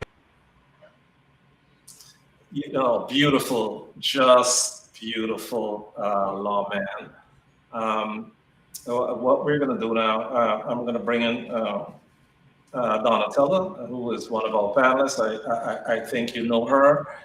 And man, continue to bask. I am, first of all, Lawman, I have known you for a very long time. Yes. And I am not surprised at the amazement and wonder that you put together, along with many people. I love how humble you are at all times. And recently you graduated and got some new accolades, accreditations. What were they again? I mean, a PhD. It's a PhD.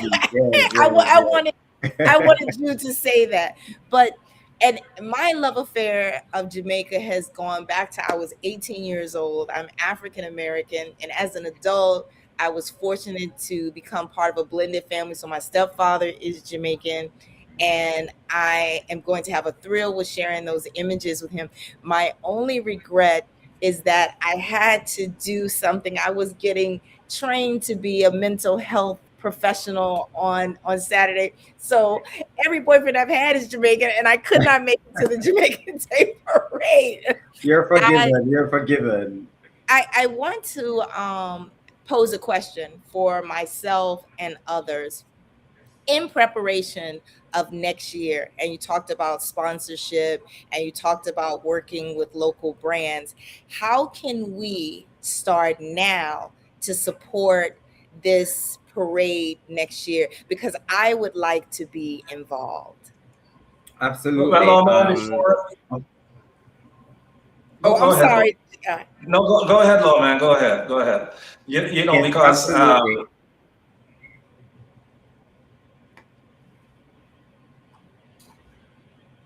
Hello? We're going to turn it over to you, Lawman. I thought JR was going to continue. You know, I'm so hyper. I was jump in, but let Lawman go. Go ahead, Lawman. Yes, no, that's okay. So absolutely, this is where I say we're open for business. We are really open for business. Jamaica Rising Day Parade has the potential to become more than just a parade. It's really more than a parade. It's a powerful bridge between Jamaica and the diaspora.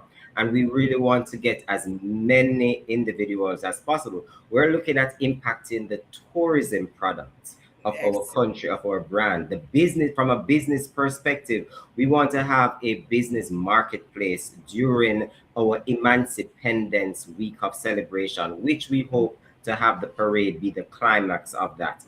We're thinking of cultural and educational opportunities whereby which we can have cultural exchanges. So if there's anyone within the diaspora space or within Jamaica who can fit within that framework, we're going to be we have open arms. We are welcoming everyone, even though it is branded Jamaica Day Parade. Like I said earlier, we depend a lot on each other. No man is an island. No man stands alone. Right? Each man's joy is joy to me. Each man's grief is my own. And at that mantra is what really brought us to this point, because we didn't have a lot of resources. We depended on our Caribbean brothers and sisters or American brothers and sisters, whether you were we had Jews helping us, so all of this taken into consideration, to answer your question directly, just reach out to us and we will see how best we can work together. Not next year April, we're talking about as early as right after the Labor Day parade. And I want to mention the Labor Day parade because I don't want anybody to feel that this is a competition. You get what I'm saying? It's not competing in any way. We are going to be out on Labor Day celebrating our West Indian heritage. So we are going to give a lot of energy to ensuring that that parade is a success. And right after Labor Day, and those post interviews regarding the Caribbean, West Indian American Day Parade, then by October, we'll be engaging potential sponsors, investors, and just those who want to be a part of Jamaica Day 2027. I think that's wonderful. Yeah, so Lawman, I must piggyback on what you stated as far as the Caribbean and how we collaborate. When I look at some of the grand marshals or some of the people that were involved in the parade, they're all from different nations. You had, of course, you had Jemani Williams, the public advocate. I think he's from one of the islands, I'm not sure. Could you tell us about how many grand marshals you had for this parade and where they're from? Right. So we had a grand marshal, three grand marshals actually.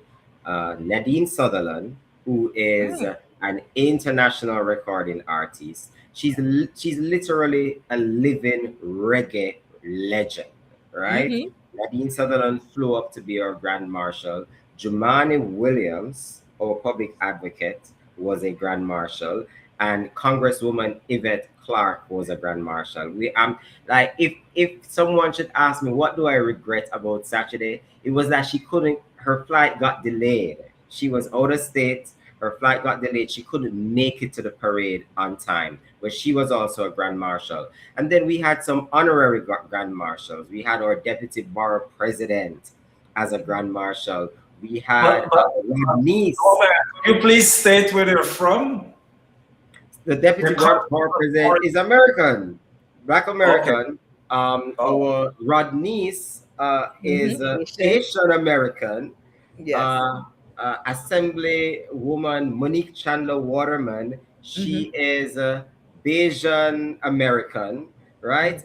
Those were we had Kamar Samuels, who is the New York City Chancellor. He's Jamaican American, born in Jamaica, went to high school in Jamaica, So those were our honorary grand marshals, and then we had district leaders.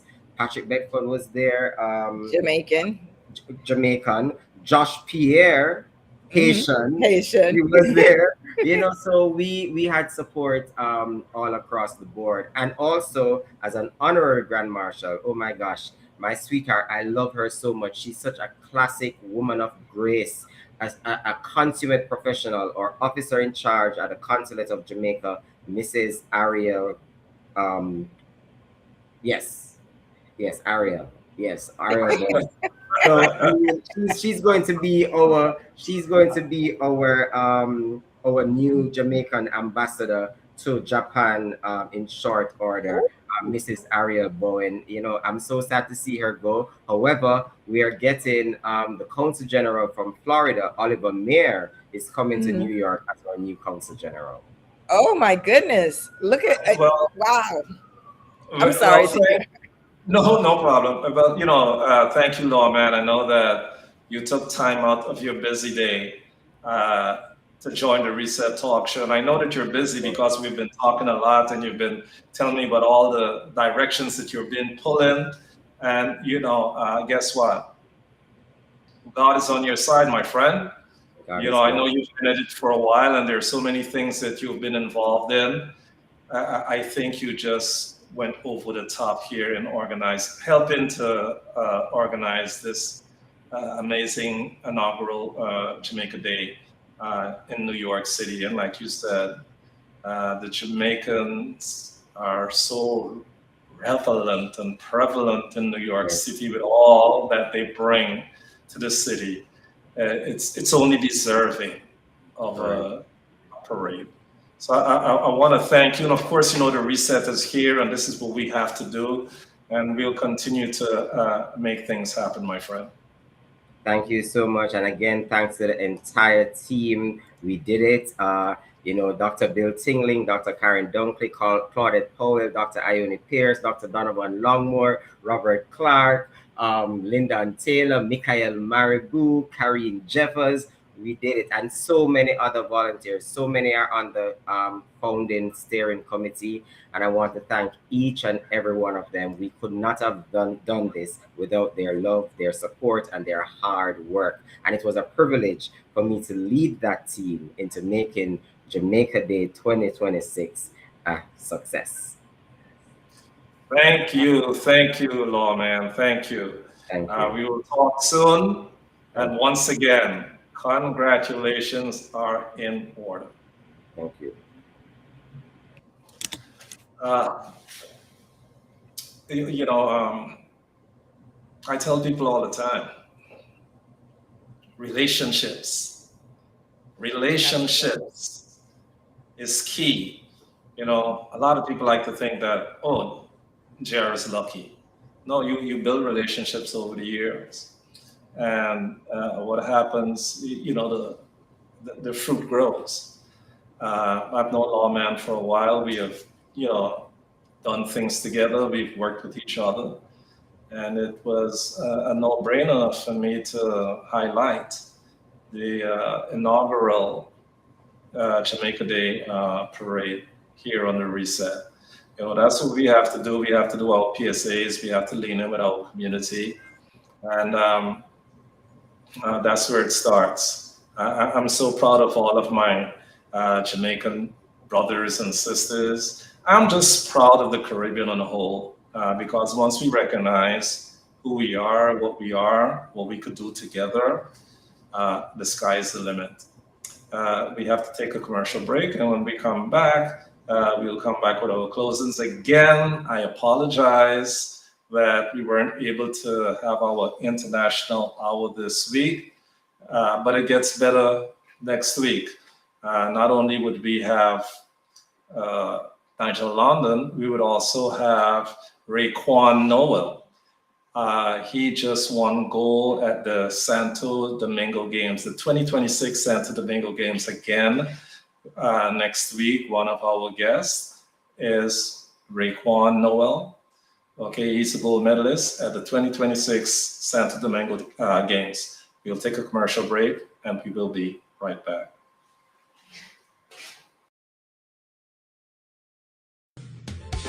At Roger Victor Archibald Civil Rights and Personal Injury Attorneys, we are family. No matter what the case is, we go fight it. If you're looking for justice, you will get it. Roger will treat you like you is VIP. Come join the winning team, cause in this love for we treat you like family. Winning millions for clients since 1991. Family. Working together here as one, yeah.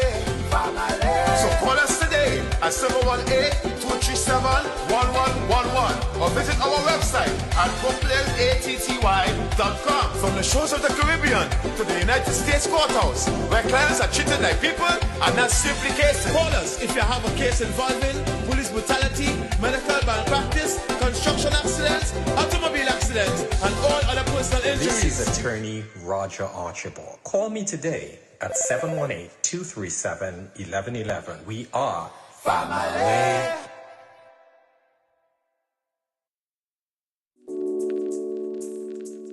Whatever your audiology needs are, we are here to help. Our full-time staff includes doctors of audiology, graduate student clinicians. We screen for, diagnose, and treat hearing loss in a diverse population of all ages. We work closely with primary care physicians, otolaryngologists, and other healthcare providers to ensure that we are treating the whole person, not just their hearing. Drinking alcohol increases the risk of several types of cancer, including breast, colon, and throat cancer. Drinking less can lower your risk. You deserve to know the truth about alcohol and cancer. Get the facts. Visit nyc.gov/alcohol. When it was time for my baby's vaccinations, I wasn't sure what to do. There was so much conflicting information. I didn't know what was real. But then I found out that since the 90s, childhood vaccines have saved over 1 million lives and prevented more than 500 million illnesses in children. And like me, many parents worry. We all want to do what's best for our babies. So I went to my baby's doctor and I asked a lot of questions. And got the answers I needed. I choose to vaccinate. Ask questions, get answers, vaccinate.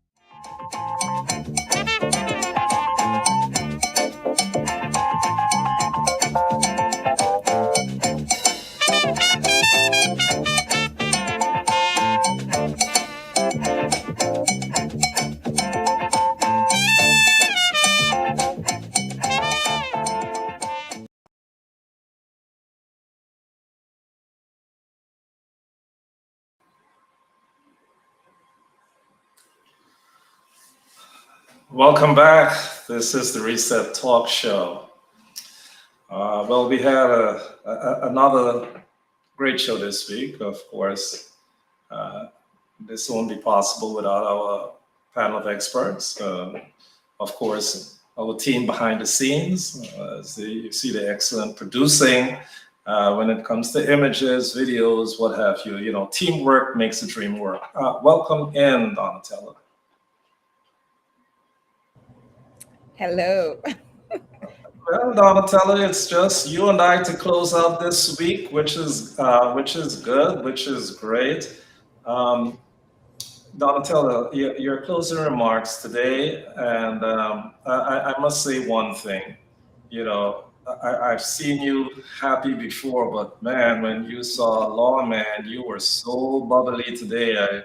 I don't know. Your closing remarks. Thank you. Thank you. You know, we are fortunate on the Reset Talk Show that we have many amazing people. But when I see someone that I have interacted with personally, you're right, I do become a bit overjoyed and bubbly. It's wonderful to see someone grow professionally and also personally. But just like that, we've reached the end of another powerful Wednesday on the Reset Talk Show.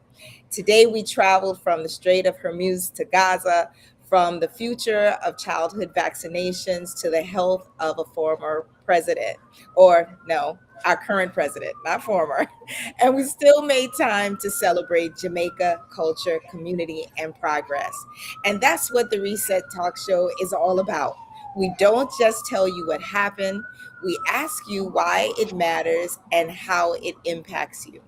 Thank you to our guests, our incredible panel, Dr. Giddings and Rabbi Coyne. And yes, I missed our other panelists who aren't here today. But most importantly, we want to thank you, our Reset family, for showing up every Wednesday and sharing. Keep questioning, keep learning, keep lifting somebody else up. And remember, as JR says, tell a friend to tell a friend. Until next Wednesday, stay informed, stay encouraged, and wherever life takes you, never be afraid to hit reset. Thank you. Thank you, Donatella. Once again, I would continue to say it. You know, the merch is going to be out soon. We have some of the best minds in the country. I mean, we were able to talk about all the current issues that are happening in this country all at the same time. And when we look at, you know, Dr. Madad, we're talking about an epidemiologist that graces all of the platforms with her knowledge and information. And to have her on here unpacking all the information and to break everything down to us, you know, it's a privilege, you know, just to be wiser, just to be able to have that resource that we could count on a weekly basis. You know, numbers are important, and I must say that we are really pushing our YouTube channel.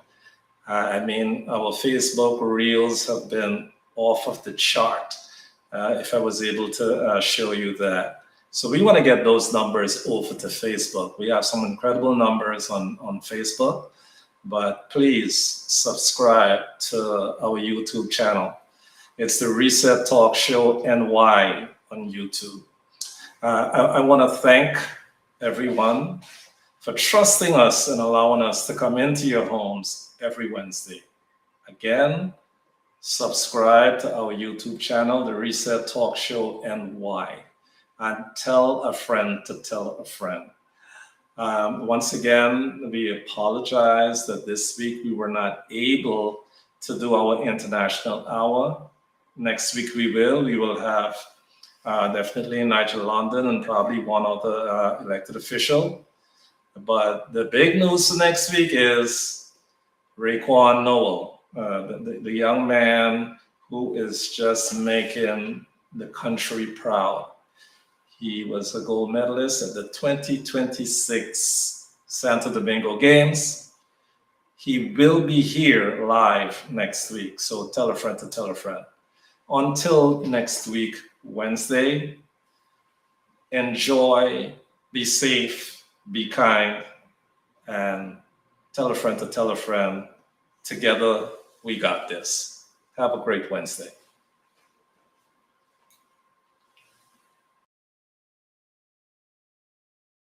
Drinking alcohol increases the risk of several types of cancer, including breast, colon, and throat cancer. Drinking less can lower your risk. You deserve to know the truth about alcohol and cancer. Get the facts. Visit nyc.gov/alcohol.